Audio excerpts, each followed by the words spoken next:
or Asia Minor. Country's name is Turkey. So I will be saying more Anatolia to you because I will talk about Anatolian civilizations. I will start from the beginning and then I will come slowly to today's history. But I need to start with a question so we can start to chat. The question is a little bit tricky, so let's see if you can find the answer. It's how did the human history start?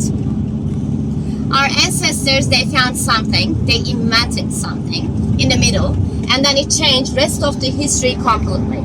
Also, we divide the chronology before and after Christ. Also, we divide the chronology before and after that invention. So what is that invention? How did the human history start? Any answers? BC and AD. What is it?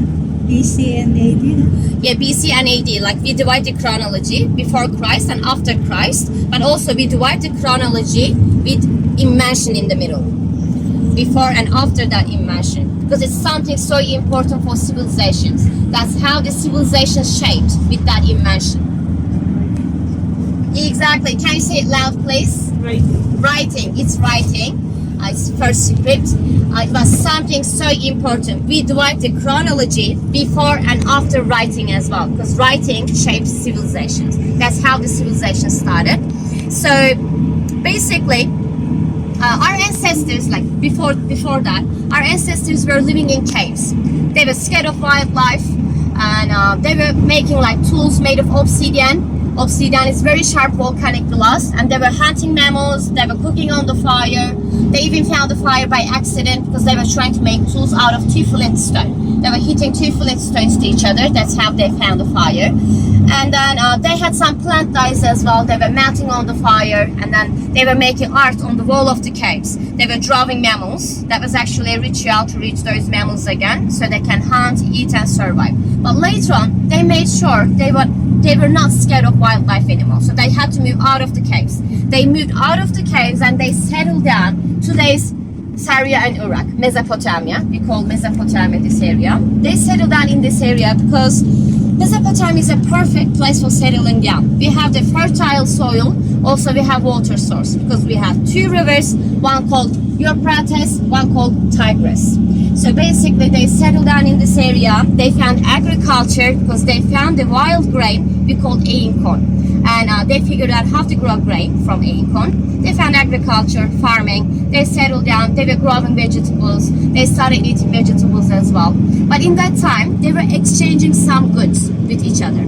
Some of the goods that they didn't have, they were taken from other civilization, and in return, they were giving something else that they need. That's how the trading started.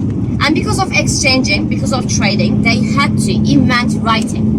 First writing, because they had to report all the goods that they gave and got in return. That's how they invented writing. So we call cuneiform the first type of writing. And Sumerians found the first type of writing in Mesopotamia, which is actually more than 5,000 years ago.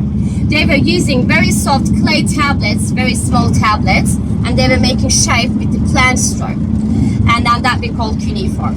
And later on, because of trading, cuneiform, first type of writing, traveled to Anatolia, to this area. Because in this area we had people living, we call them Austrian trade colonies. They were traders, and they were taking some goods from Mesopotamia, like textile, grain, and tin. Because in Bronze Age, to make bronze, you need tin and copper.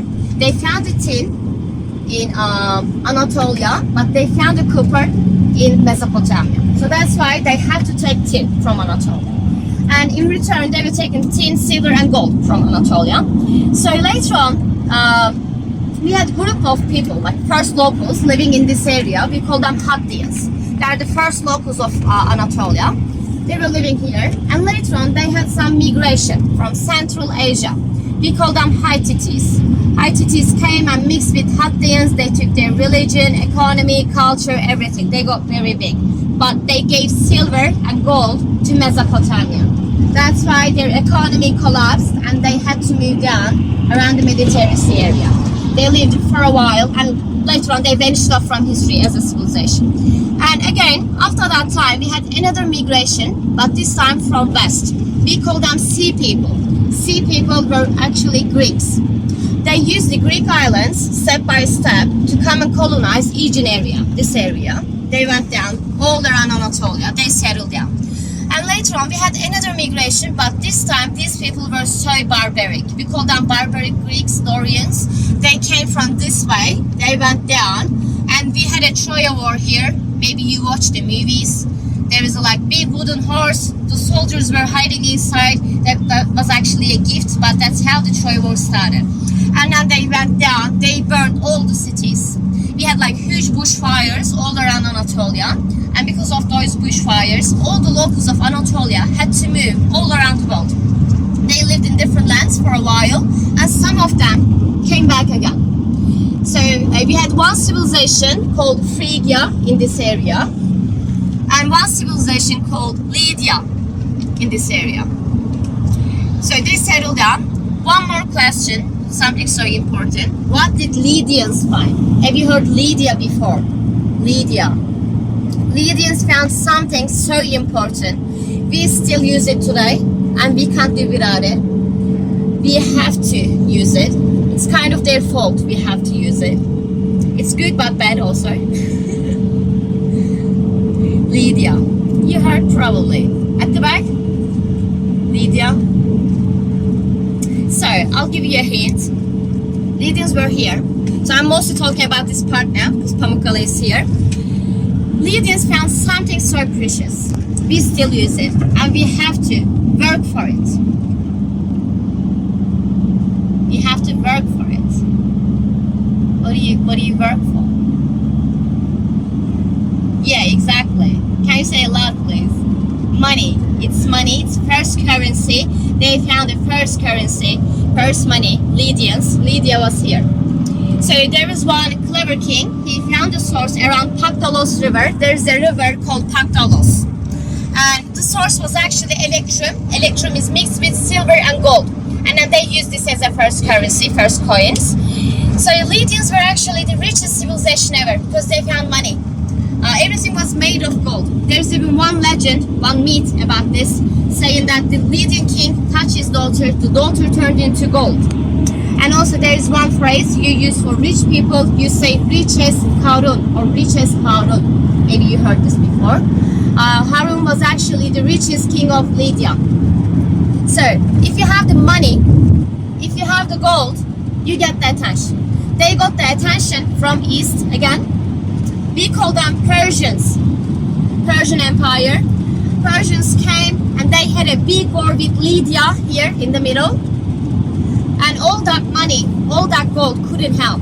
They lost. Lydians lost the battle, and later on they vanished off from history as well as a civilization. And Persians took control of whole Anatolia.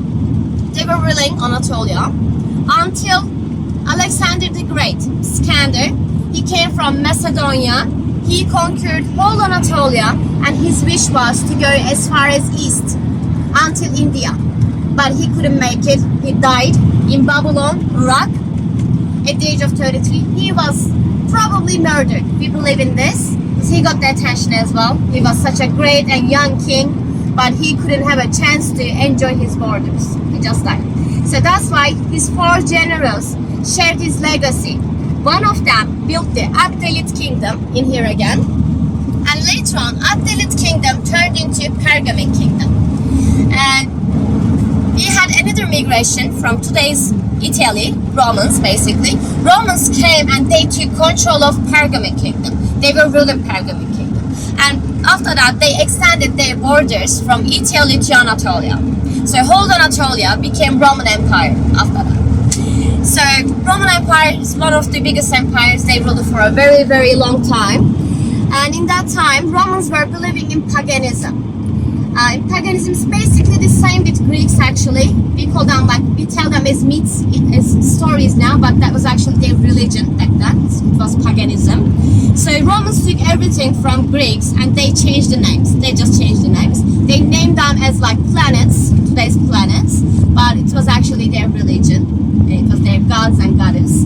So they have the main god they call Zeus. They have the sea god they call Poseidon. And they have the wine god they call Dionysos. And also they have the god of health they call Hades in Greek, or Pluto in Roman. They also have some goddess. They have goddess of love, goddess of beauty, Aphrodite. Hera, they have the main goddess Hera, the crazy one, cursing everyone all the time. It's all about her actually. That's how the like myths start with her. And then they have like Artemis, Apollo, Athena, many more. But later on, Christianity came to Anatolia. Actually, they took the first steps of Christianity in Anatolia. Because after Christ died, he couldn't have a chance to spread Christianity, but his 12 apostles did. His 12 apostles came to Anatolia to teach and talk about Christianity to Romans. But Romans weren't friendly with the religion. They didn't want to accept. So that's why they took the first steps of Christianity in Cappadocia. Because Cappadocia is a perfect place. We have underground cities, we have caves, and then they went all around Anatolia and they built the 7 holy churches of Revelation. These 7 holy churches of Revelation are very first, very early churches of Christianity. We have all the 7 in this area. So we have one of them in Denizli, the city we are going today, but it's in another ancient city. So we are going to Hierapolis. There's another ancient city called Laodicea. Laodicea has one of them. Also, in Ephesus, we have 2 of them, and the rest is in this city, in Manisa, all around here. Also, we have the Virgin Mary house in Ephesus, because they say Virgin Mary spent her last times in Ephesus before she died. So it's very important for Christians, for Romans as well. We have like millions of Christians coming every year to see those places, and then they go down to Jerusalem, and then they become pilgrim. It's very important for them. So anyway, later on, Romans accepted Christianity, but they couldn't agree with each other. One side was believing in Catholic, other side was believing in Orthodox. So that's why Roman Empire divided into 2 in Hagia Sophia. Today's Istanbul. We have Hagia Sophia here. So after that, today's Italy became West Rome, and today's Anatolia, Turkey, became East Rome. We call it Byzantine later on. And Byzantine capital was the Constantinople, today's Istanbul. But in history, you born, you raise, you go down. Very last times of like Roman Empire, they had some problems with each other. They divided into 2. And they had some migration and economic problems as well, so they were falling down. They got the attention again from east. We call them our ancestors, Turk ancestors, Seljuks. Seljuks came from east and they conquered Constantinople in 1453, and after that, whole Anatolia became Ottoman Empire. So East Europe, all Anatolia and Arab lands were Ottoman Empire. It's one of the biggest empires after the Romans and Persians. They ruled for a very long time. But again, in history, you born, you raise, you go down. So very last times of Ottoman Empire, we call old man in history, because he was such an old man. We had very weak Ottoman kings, they made bad decisions, and also there were some revolutions going on in Europe. But Ottoman Empire said, I don't need any revolutions, I'm powerful enough, and I don't need any relations with other countries. If you do this, you get the attention. So that's why they got the attention from whole Europe, actually. Whole Europe, whole West was in Anatolia.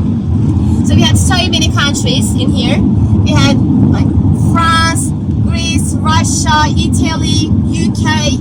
We have Anzac soldiers. We call them like Australians and New Zealand soldiers. They were here. We had a Gallipoli War here in 1915. So everyone was here. Everyone was fighting with each other. That's how the First World War started. Everyone was like trying to take part and control in Anatolia.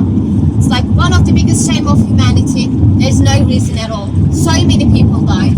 And we lost the First World War as Ottoman Empire. So basically, we were able to build this country after the First World War in 1923 because of our founder father, Atatürk. Maybe you heard his name, Atatürk. He's the founder of Turks. He's our founder father. His name is Mustafa Kemal. He was born in Thessaloniki, Greece. Today's Greece, but it used to be Ottoman land. So he came all the way back from Thessaloniki through the Black Sea, and then he went down. That's why we have our capital as Ankara, because we had only this bit left for ourselves. The other countries were all over here. And then we built the country in 1923, and we became Turkey after that. We had agreements with other countries, they went back to Europe, and then we became Turkey.